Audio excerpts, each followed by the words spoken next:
Welcome to some new r/malicious compliance stories, where people comply to the letter, but not the spirit of a request. I hope you had a great day. Thanks for all the likes and comments on the last video. If you would like to support this channel, please hit the like button and consider subscribing if you enjoy the content. And now, let's start with the first story. It's called Leave Us Alone.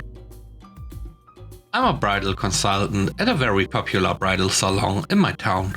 I have many years of experience and love what I do. Most of the bridal gowns in my shop are special order, meaning they must be ordered before they are made by the designer. Lead times can be anywhere from 4 weeks to 8.5 months. Not everyone knows this when they come shopping for a gown. That's the whole point of me being there. I make sure we can get the dress in time. Any desired customizations or alterations are possible, and that the price is within the bride's budget. Well, when this particular bride and her mother stepped into the store, they went immediately to the racks and started ripping through the neatly hung gowns. I introduced myself, explaining that I would be their consultant for the appointment. This bride had a fairly short engagement, about 4.5 months, and I knew that only some of the gowns would be available in time. As I tried to explain to her and her mother the process, she sharply cut me off. Just let us shop and leave us alone. I was stunned to be spoken to so rudely, so I did as I was told. I left them alone, even when I saw them looking at dresses twice her budget that wouldn't arrive until months after her wedding. I never took any of the gowns back to the dressing room or asked her if she'd like to actually try them on. Even after they stood by for a while, clearly waiting for me to take her back to the dressing rooms, I just continued on with my other work as if they didn't exist. Eventually, they realized that I had no intentions of acknowledging or helping them in any way, and they left without getting to try on any gowns. The owner asked me about it after they left, and I told her the whole story. She laughed and said, "Good for you."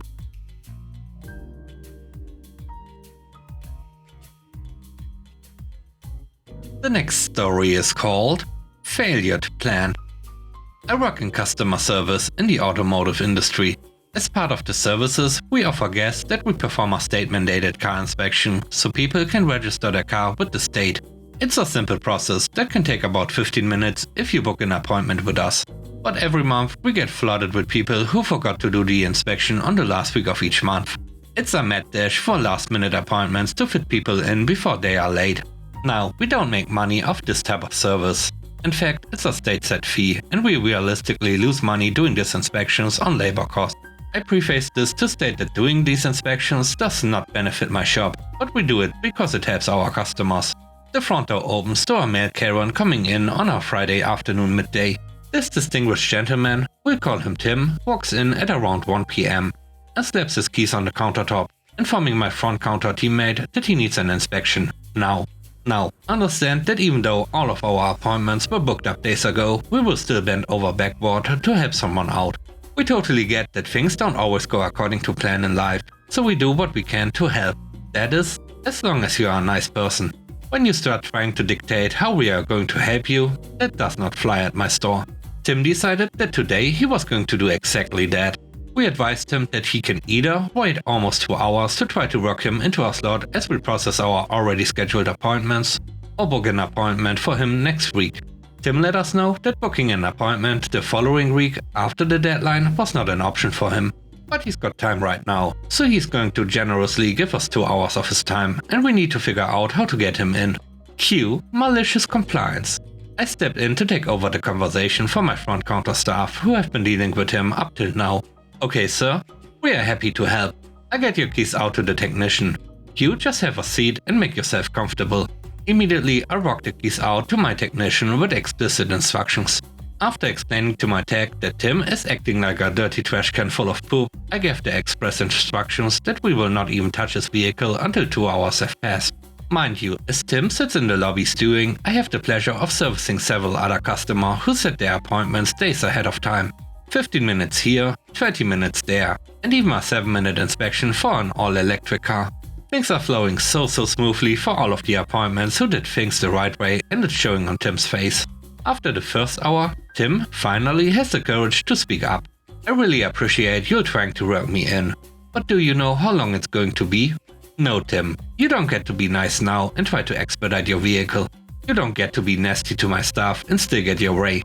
"Sorry, Tim, We are still trying to get it fit in. Like I said, about 2 hours before we can see the truck. Mind you, the lobby is totally empty and all customers have already been served early. It's perfect. Fast forward another hour, and his multiple attempts to make small talk to amend his horrible manners/treatment to one of my staffers. And his car is finally brought into the shop base. Then, moments later, my technician walks into the lobby with a giddy smile. Boss, his truck needs wipers to pass inspection. They are torn and fail the vehicle.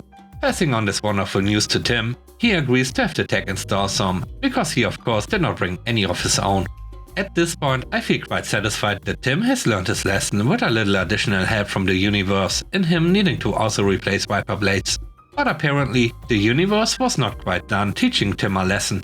His car still failed the inspection. The last part of the test is run by a computer that reads the internal control modules of the car. It's a totally automated process that can't be tampered with or affected by the inspector.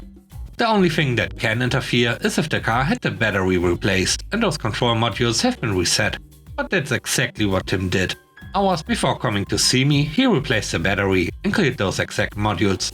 So at the end of the day, Tim was his own worst enemy and failed his own car, having to book an appointment for the following week.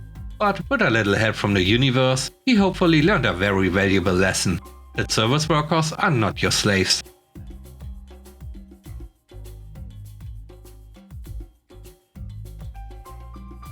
The last story is called Time Accounting. So, this one isn't for work but school, and a dispute I had with an instructor who was looking for a way to shaft my GPA. I'd proven him wrong in front of witnesses, and he was looking for payback. I was a student gunsmith at the Colorado School of Trades when this happened. Part of the last section of the program was working on a minimum number of customer supplied guns. Kind of like how salon colleges offer discount hair services to real customers so that the students can get some experience.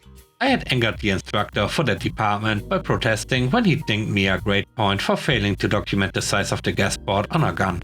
It didn't have one. I proved in front of witnesses that he was wrong about how the gun worked and forced him to change my grade. After that, he looked for every way he could to shaft me. I could see his big play coming in the form of the school's very strict rules about how carefully we had to document how our time was spent, which would have allowed him to ding me for every unaccounted for minute, of which I was sure I had a few over the months. Enter MaliciousCompliance. Early on in this section, I had been assigned an old rifle to clean, and the screws were seized so thoroughly that I was afraid I'd strip them out if I wrenched on them too hard. So I'd applied oil and put it in my locker, then moved on to other guns while I waited for the oil to work its magic. Once I realized what the instructor had planned for me, I simply forgot to get it back out of my locker. I left it in there for months while I worked on other guns, letting it sit there until I was nearly finished with the section. When I was near the end, the instructor started smirking. He asked me about how well my time was accounted for. I produced this crusty beast from my locker along with the timesheet for it. I'd accounted for every spare minute of my time in this section that wasn't on the other sheets. I claimed it was all spent on this thing and told him I was sorry, but I just couldn't get the screws out. I said I'd take the F on that one, out of the 35 I'd worked on as part of the curriculum. The look on his face as he read the paperwork and realized what I had done was pretty priceless. I think he just about tore a hole in the final grade sheet, writing that my time was in perfect order. He didn't say another word to me the whole time I remained in school.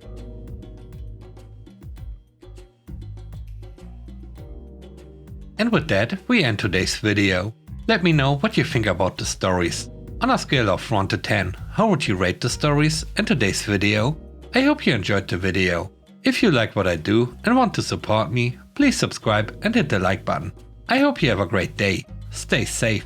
Bye bye.